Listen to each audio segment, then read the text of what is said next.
I'll bet you have driven the interstate highways and have seen a sign that suggested you take this exit to whatever the billboard is advertising. Maybe you just kept on going, your foot in the gas tank and your eyes gazing far down the interstate road. Sometimes you ought to stop and follow the sign.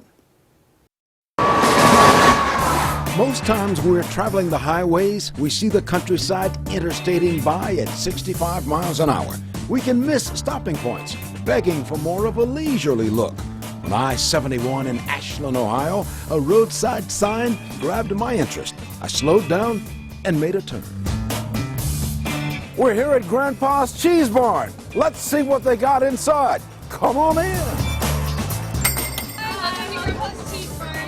Just about anything you would want is here, up to a point, I suppose.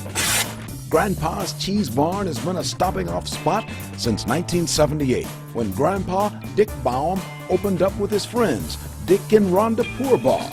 That's the Poorbaugh's son, Pappy, over there. He's one of the big cheeses around here. How do you keep your weight down with all this cheese around you? I don't. I see your point, Pappy. Plenty to eat around here. Pappy has bellied up to the counter since he was a few years out of the cradle. His parents began the business with Grandpa Dick Baum. At age 9, Pappy was helping out. If we had a bus pull in, then us kids would come over and we'd rip off deli paper so Mom and Dad could wait on the customers. It's called Grandpa's for good reason.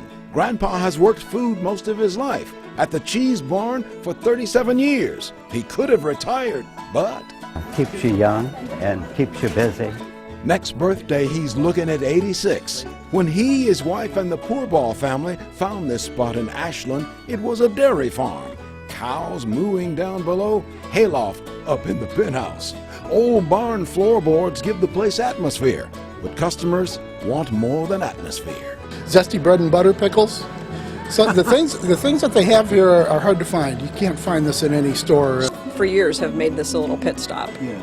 Grandpa knows I-71 travelers will wheel in. Years ago at another store he owned, cheese was so good, word was out so wide, even the railroad choo-chooed in for cheese. So train engineers would pretend to have a breakdown nearby, stop the train, run in, buy a block of cheese, and then get back on track. Family business of 3 generations and counting. Maybe what Grandpa had in mind when he was a kid. In 1949, he was a meat cutter in the back of a grocery store and noticed the charming checkout girl up front. Her brother asked me one time to take her home because he couldn't take her home. So I took her home, and that was it. That's true. Yeah. 65 years ago. He was a real Romeo. Right. And you were Juliet? Kind of. She's over at the candy store. Well, that's where sweeties go, with the sweets. Right. A lot goes on here. Add a smile over the counter and who knows what can happen. Pappy and Bryce Poorbaugh know that. They met as co-workers. Married now, brought together by love and cheese. Plenty of both here. Last year, nearly 27,000 pounds of Swiss sold. Bryce showed me how to handle a chunk. I'll tell you, Bryce, this is a first for me.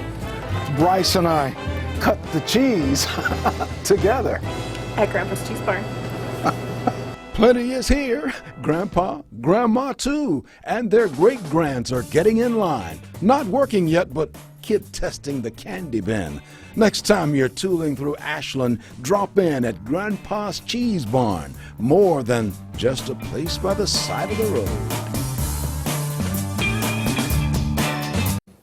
By the way, Grandpa Dick Baum boasts all the Ohio governors in the last 38 years have wheeled in unannounced. All of them looking for the big cheese, says Grandpa, adding, well, the big cheese, that would be me, says Grandpa.